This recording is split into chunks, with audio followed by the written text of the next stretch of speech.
பட்டு பேட்ஸ் நேர்களுக்கு வணக்கம்.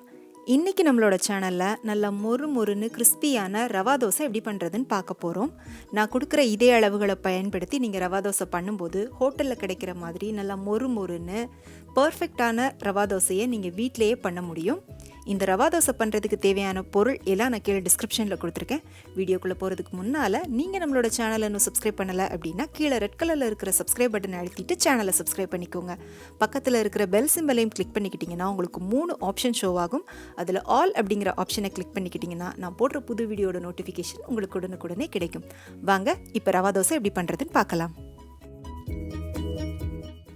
முதல்ல ஒரு மிக்சிங் பவுலில் 1 கப் அளவுக்கு ரவை போட்டுக்கோங்க. இது நம்ம நார்மலாக உப்புமா செய்கிறதுக்கு பயன்படுத்துகிற ரவை தான். வறுக்காத ரவை எடுத்துக்கோங்க. ரவை அளந்த அதே கப்புக்கு 1 கப் அளவுக்கு அரிசி மாவு போட்டுக்கோங்க. இதோடவே 1 டேபிள் ஸ்பூன் அளவுக்கு மைதா சேர்த்துக்கோங்க.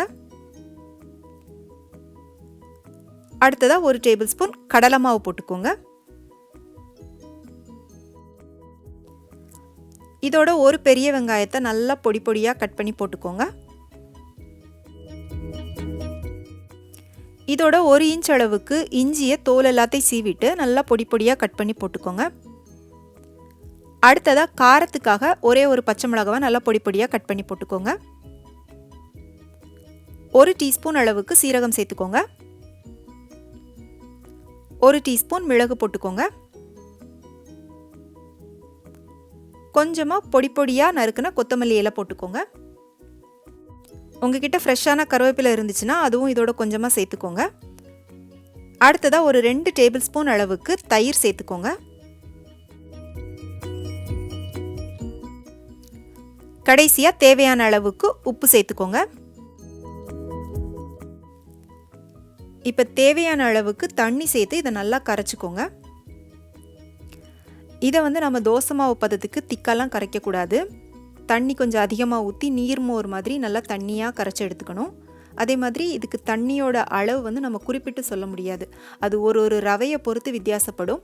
ஒரு சில ரவை கொஞ்சம் அதிகமாக தண்ணி இழுக்கும், ஒரு சில ரவை கொஞ்சம் கம்மியாக தண்ணி இழுக்கும். அதுக்கேற்ற மாதிரி நீங்கள் தண்ணி சேர்த்துக்கோங்க. இப்போ பாருங்கள், நான் தண்ணி ஊற்றி கரைச்சி எடுத்துட்டேன். இந்த மாதிரி நல்லா தண்ணியாக இருக்கிற மாதிரி கரைச்சிக்கோங்க. நான் இன்றைக்கி இந்த கிளாஸுக்கு 3 கிளாஸ் அளவுக்கு தண்ணி சேர்த்துருக்கேன். இப்போ இதை நம்ம ஊற வைக்கலாம். ஊற வச்சதுக்கப்புறமா தண்ணி எவ்வளோ தேவைப்படுதோ அதை நம்ம சேர்த்துக்கலாம். இதை நீங்கள் ஒரு 3/4 மணி நேரத்துலேருந்து 1 மணி நேரம் வரை ஊற வைக்கணும். இப்போ நான் 1 மணி நேரம் நல்லா ஊற விட்டு எடுத்திருக்கேன். இப்போ பாருங்கள், தண்ணி நல்லா தெளிஞ்சு மேலே வந்திருக்கு. நம்ம சேர்த்த அரிசி மாவு ரவை எல்லாம் கீழே தங்கியிருக்கு. இப்போ இதை மறுபடியும் நல்லா கலந்து விட்டுக்கோங்க. இப்போ இதை நல்லா ஊற விட்டதுனால இன்னும் கொஞ்சம் இந்த பேட்டர் திக்காக இருக்குது. அதனால் இன்னும் ஒரு அரை கிளாஸ் மட்டும் நான் தண்ணி சேர்த்துக்கிட்டேன். தண்ணி சேர்த்துட்டு திரும்பவும் இதை நல்லா கலந்துக்கலாம். இப்போ மாவு கலந்தாச்சு. இப்போ தோசை எப்படி ஊற்றுறது அப்படின்னு பார்க்கலாம். தோசை ஊற்றுற கல் நல்லா ஃப்ளாட்டாக இருக்கணும். என்கிட்ட இருக்கிற அயன் தோசைக்கல் பார்த்திங்கன்னா அடக்கல்லுன்னு சொல்லுவாங்க இல்லையா, உள்ளே கொஞ்சம் குழிவாக இருக்கிற மாதிரி இருக்கும். அதில் தோசை சுட முடியாது, அதாவது ரவை தோசை சுட முடியாது. ஏன்னா நம்ம மாவு ஊற்றும் போது எல்லாம் நடுவில் சேர்ந்துடும். அதுக்காக நான் இன்றைக்கி இந்த ஃப்ரை பேனில் உங்களுக்கு சுட்டு காமிக்க போகிறேன். கல் நல்லா ஒன்று போல் எல்லா பக்கமும் ஈவனாக சூடாகணும். அதே மாதிரி நல்லா சூடாகணும். கல் சூடானதுக்கப்புறமா ஒரு கரண்டி மாவு எடுத்துகிட்டு ஊற்றிக்கோங்க. மொத்தமாக ஒரே இடத்துல ஊற்றாமல் இந்த மாதிரி கொஞ்சம் தெளித்து விட்டாப்பில் ஊற்றிக்கோங்க. மாவு ஊற்றின உடனே பார்த்திங்கன்னா இந்த மாதிரி சின்ன சின்ன ஓட்டைகளாக வரும். இப்போ இதில் நீங்கள் எண்ணெய் உடனே ஊற்றக்கூடாது. ஒரு நிமிஷம் இதை கொஞ்சம் நல்லா வேக விட்டுட்டு அதுக்கப்புறமா நீங்கள் 1 டீஸ்பூன் எண்ணெயோ நெய்யோ ஊற்றிக்கோங்க. அதே மாதிரி முக்கியமாக நம்ம நார்மலாக பண்ணுற தோசையிலேருந்து இது வேகிறதுக்கு கூட ஒரு 2 நிமிஷம் அதிகமாக எடுக்கும். அதனால் கொஞ்சம் மீடியம் ஃப்ளேமில் வச்சுட்டு ஒரு 2-3 நிமிஷம் இதை நல்லா வேக விட்டுக்கோங்க. இப்போ பாருங்கள், தோசை வெந்துருச்சு. இதை நீங்கள் திருப்பி போடணுனாலும் போட்டுக்கலாம், அப்படியே எடுத்து சாப்பிட்னாலும் சாப்பிட்டுக்கலாம். பாருங்கள், நான் இன்றைக்கி திருப்பி போடலை. இப்போ நம்மளோட ரவா தோசை ரெடி ஆயிடுச்சு. நான் உங்களுக்கு இன்னொரு தோசையும் சுட்டு காமிக்கிறேன்.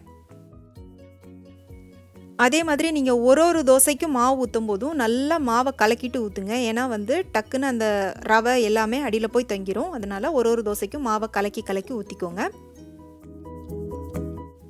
இப்போ உங்களுக்கு வேணும் அப்படின்னா இதுக்கு மேலே இன்னும் கொஞ்சம் கூட பொடியாக இருக்குன்னா வெங்காயம், மல்லி இலை இதெல்லாம் கூட நீங்கள் போட்டுக்கலாம்.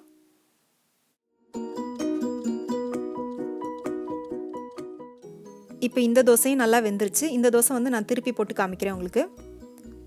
திருப்பி போட்டுட்டு கூட ஒரு நிமிஷம் நீங்கள் வேக விட்டிங்கன்னா போதும். இப்போ மொறு மொறுன்னு நல்லா கிறிஸ்பியான ஹோட்டல் ஸ்டைல் ரவா தோசை சூப்பராக ரெடி ஆயிருச்சு. நான் சொன்ன டிப்ஸ் எல்லாம் ஃபாலோ பண்ணி நான் கொடுத்துருக்கிற இதே அளவுகளை பயன்படுத்தி நீங்கள் வந்து ரவா தோசை பண்ணிங்க அப்படின்னா ஹோட்டலில் கிடைக்கிற மாதிரி நல்ல கிறிஸ்பியான ரவா தோசையை நீங்கள் வீட்டிலையே செஞ்சு அசத்தலாம்.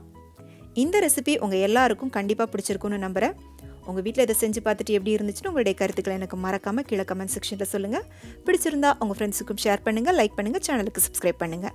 மீண்டும் வேறொரு ரெசிபியோடு சந்திக்கிறேன். நன்றி, வணக்கம்.